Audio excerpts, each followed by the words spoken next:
Hello, welcome to my channel Neethu's tasty food. ഇന്ന് നല്ല healthy ആയിട്ടുള്ള എണ്ണ ഒട്ടും തന്നെ ചേർക്കാത്ത പൂരിയാണ് തയ്യാറാക്കുന്നത്. ഇതെല്ലാവർക്കും കഴിക്കാൻ പറ്റുന്ന, പ്രത്യേകിച്ച് ഡയറ്റ് ചെയ്യുന്നവർക്കൊക്കെ കഴിക്കാൻ പറ്റിയിട്ടുള്ള നല്ലൊരു പൂരിയാണിത്. അപ്പോൾ എല്ലാവരും ഇതൊന്ന് ട്രൈ ചെയ്ത് നോക്കണം. ഇന്ന് ഇതിലേക്ക് വേണ്ട ഒരു മസാല കൂടി നമ്മൾ റെഡിയാക്കുന്നുണ്ട്. അപ്പോൾ വേഗം തന്നെ അതെങ്ങനെയാണ് തയ്യാറാക്കുന്നതെന്ന് നോക്കാം. അപ്പോൾ നല്ല ഹെൽത്തി ആയിട്ടുള്ള ഈ ഒരു പൂരി ഉണ്ടാക്കാനായിട്ട് 1.5 കപ്പ് ഗോതമ്പ് പൊടി ഒരു ബൗളിലേക്ക് ചേർത്ത് കൊടുത്തതിന് ശേഷം അതിലേക്ക് ആവശ്യത്തിന് ഉപ്പ് ചേർത്ത് കൊടുക്കുക. ഞാനിപ്പോൾ ഒരു 1/2 ടീസ്പൂൺ ഉപ്പ് കൂടി ചേർത്ത് കൊടുത്തിട്ടുണ്ട്. ഇനി ഇതിലേക്ക് ഇളം ചൂടുള്ള വെള്ളം ഒഴിച്ചു കൊടുത്തിട്ട് നല്ലതുപോലെ തന്നെ ഒന്ന് കുഴച്ചെടുക്കണം.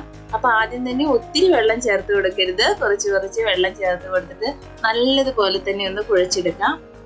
ഈ ഒരു മാവ് കുഴച്ചെടുക്കാനായിട്ട് 1/2 കപ്പ് വെള്ളം മാത്രമാണ് കേട്ടോ ചേർത്ത് കൊടുത്തത്. അപ്പൊ നമ്മൾ കുറച്ച് വെള്ളം ഒഴിച്ചു കൊടുത്തിട്ട് നല്ലതുപോലെ തന്നെ ഇതുപോലെ സോഫ്റ്റ് ആവുന്ന വരെ തന്നെ ഒന്ന് കുഴച്ചെടുക്കണം. അപ്പൊ നമ്മുടെ മാവ് കുറച്ച് ഹാർഡും ആണ്, നല്ല സോഫ്റ്റും ആണ്. ഈ ഒരു പാകത്തിൽ വേണം നമ്മുടെ മാവ് ഉണ്ടാകാനായിട്ട്. എന്നാലാണ് നല്ല കറക്റ്റ് ആയിട്ട് തന്നെ നമ്മുടെ പൂരി വരത്തുള്ളൂ. കണ്ടില്ലേ, നമുക്ക് തൊട്ട് കഴിയുമ്പോൾ നല്ല സോഫ്റ്റ് ആണ്, എന്നാൽ ഉള്ളിൽ കുറച്ച് ഹാർഡ് പോലെ ഇരിക്കും നമ്മുടെ മാവ് ഉണ്ടാവാനായിട്ട്. ഇനി നമുക്കിത് 1/2 മണിക്കൂർ നേരം ഒന്ന് അടച്ചു വെക്കാം.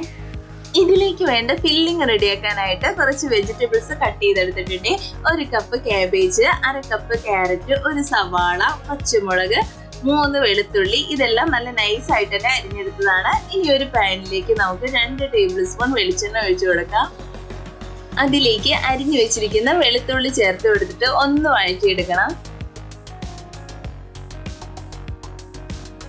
ഇപ്പൊ വെളുത്തുള്ളിയൊക്കെ പാകമായി വന്നിട്ടുണ്ട്. ഇനി നമുക്ക് ബാക്കിയുള്ള വെജിറ്റബിൾസ് എല്ലാം ചേർത്ത് കൊടുക്കാം. ഞാൻ സവാള ചേർത്ത് കൊടുത്തതിന് ശേഷം ഒന്ന് ഇളക്കി കൊടുത്തിട്ട് നമുക്ക് ബാക്കിയുള്ള വെജിറ്റബിൾസ് എല്ലാം നമുക്ക് ഇതിലേക്ക് ചേർത്ത് കൊടുത്തിട്ട് നല്ലതുപോലെ തന്നെ ഒന്ന് വേവിച്ചെടുക്കാം.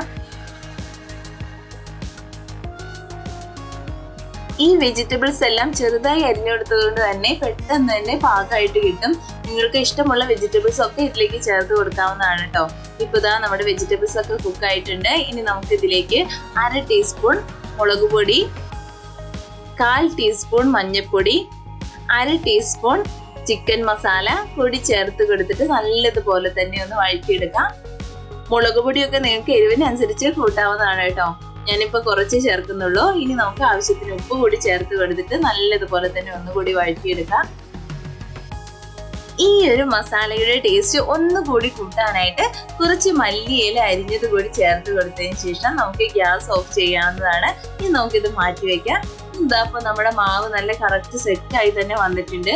ഇനി നമുക്കിത് ഒന്നുകൂടി ഒന്ന് കുഴച്ചെടുക്കണം.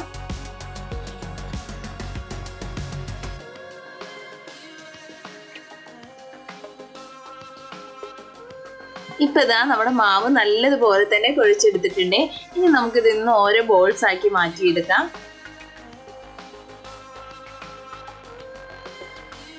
പൂരി ഉണ്ടാക്കാനായിട്ട് ഇതുപോലെ നമുക്ക് ഓരോ ബോൾസും കയ്യിൽ വെച്ചിട്ട് ഇങ്ങനെ ഉരുട്ടിയെടുക്കണം.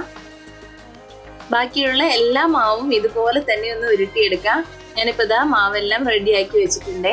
ഇനി നമുക്ക് ഒരു ചപ്പാത്തി പലകയുടെ മുകളിൽ ഇതുപോലെ ഗോതമ്പ് പൊടി ചേർത്ത് കൊടുത്തതിന് ശേഷം നമുക്ക് ഓരോ ബോൾസും പരത്തിയെടുക്കാം.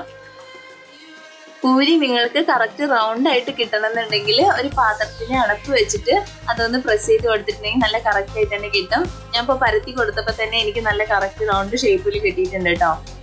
ഇനി പെട്ടെന്ന് തന്നെ പൂരി ഉണ്ടാക്കി എടുക്കാനായിട്ട് ഒരു പാത്രത്തിൽ 2.5 കപ്പ് വെള്ളം ചേർത്ത് കൊടുത്തതിന് ശേഷം അതിലേക്ക് 1/2 ടീസ്പൂൺ ഉപ്പ് കൂടി ചേർത്ത് കൊടുത്തിട്ടുണ്ട്. ഇത് നല്ലതുപോലെ തന്നെ ഒന്ന് തിളച്ചു വരുന്ന ഈ ഒരു സമയത്ത് നമുക്ക് പരത്തി വെച്ചിരിക്കുന്ന ആ ഒരു പൂരി ചേർത്ത് കൊടുക്കാം. ഇത് നമ്മൾ ഇട്ട് കൊടുത്ത അപ്പോൾ തന്നെ അടിയിലോട്ട് പോയിട്ട് ഒന്ന് പാകമായി വരുമ്പോൾ ഇതാ ഇതുപോലെ മേലോട്ട് ഇങ്ങനെ പൊങ്ങി വരും കേട്ടോ. അപ്പൊ ഈ ഒരു സമയത്ത് നമുക്ക് ഇത് മറിച്ചിട്ട് കൊടുക്കാവുന്നതാണ്. ഞാനിപ്പോ മറിച്ചിട്ട് കൊടുക്കുന്നുണ്ട്. ഇതിപ്പോ ഒരു സൈഡ് പാകമായി വന്നിട്ടുണ്ട്. ഇത് നമുക്ക് പെട്ടെന്ന് തന്നെ വെന്ത് കിട്ടും കേട്ടോ. അപ്പൊ ഇതാ വളരെ ഹെൽത്തി ആയിട്ടുള്ള പൂരി ഇവിടെ റെഡി ആയിട്ടുണ്ട്. ഇനി നമുക്ക് ബാക്കിയുള്ള എല്ലാ പൂരിയും ഇതുപോലെ തന്നെ ചെയ്തെടുക്കാം. ഇത് നമ്മൾ വെള്ളത്തിൽ നിന്ന് മാറ്റിയിട്ട് ഒരു പ്ലേറ്റിലോട്ട് മാറ്റിയെടുക്കാവുന്നതാണ്. ഞാനിപ്പോ ബാക്കിയുള്ള എല്ലാ പൂരിയും ഇതുപോലെ തന്നെ ചെയ്തെടുത്തിട്ടുണ്ട്. ഇനി നമുക്ക് ഒരു പൂരിയിലേക്ക് നേരത്തെ ഉണ്ടാക്കി വെച്ചിരിക്കുന്ന ആ ഫില്ലിങ്ങിൽ നിന്നും 1 ടീസ്പൂൺ വെച്ച് കൊടുത്തതിന് ശേഷം ഇതുപോലെ ഒന്ന് റോൾ ചെയ്തെടുക്കാം. ഇത് നമുക്ക് ഇഷ്ടമുള്ള ഷേപ്പിൽ ഉണ്ടാക്കി എടുക്കാവുന്നതാണ്. ഞാനിപ്പോ ഈ ഒരു ഷേപ്പിലാണ് കേട്ടോ ഉണ്ടാക്കി എടുക്കുന്നത്. ഇനി നമുക്ക് ഈ 2 അറ്റവും ഇതുപോലെ ഒന്ന് മടക്കി കൊടുക്കാം. ഇനി ബാക്കിയുള്ള എല്ലാ പൂരിയും ഇതുപോലെ തന്നെ ഒന്ന് ചെയ്തെടുക്കാം. ഞാൻ അങ്ങനെ ഉണ്ടാക്കിയെടുത്തിട്ടുള്ള പൂരികളാണ് കേട്ടോ ഇത്. ഇനി ഇതിന് മുകളിലായിട്ട് നമുക്ക് കുറച്ച് മല്ലിയില കൂടി ഇട്ട് കൊടുത്തതിന് ശേഷം സെർവ് ചെയ്യാവുന്നതാണ്. അപ്പൊ നല്ല ടേസ്റ്റിയും ഹെൽത്തി ആയിട്ടുള്ള ഈ ഒരു പൂരി എല്ലാവർക്കും ഇഷ്ടപ്പെട്ടു എന്ന് വിചാരിക്കുന്നു. നിങ്ങൾ ഇത് എന്തായാലും ട്രൈ ചെയ്ത് നോക്കണം, നിങ്ങൾക്ക് തീർച്ചയായിട്ടും ഇഷ്ടപ്പെടും. അപ്പോൾ ഈ വീഡിയോ കണ്ട എല്ലാവർക്കും ഒരുപാട് നന്ദി. വീഡിയോ ഇഷ്ടപ്പെട്ടുണ്ടെങ്കിൽ ലൈക്ക് ചെയ്യാനും നിങ്ങളുടെ അഭിപ്രായം കമന്റായി രേഖപ്പെടുത്താനും മറക്കരുത്.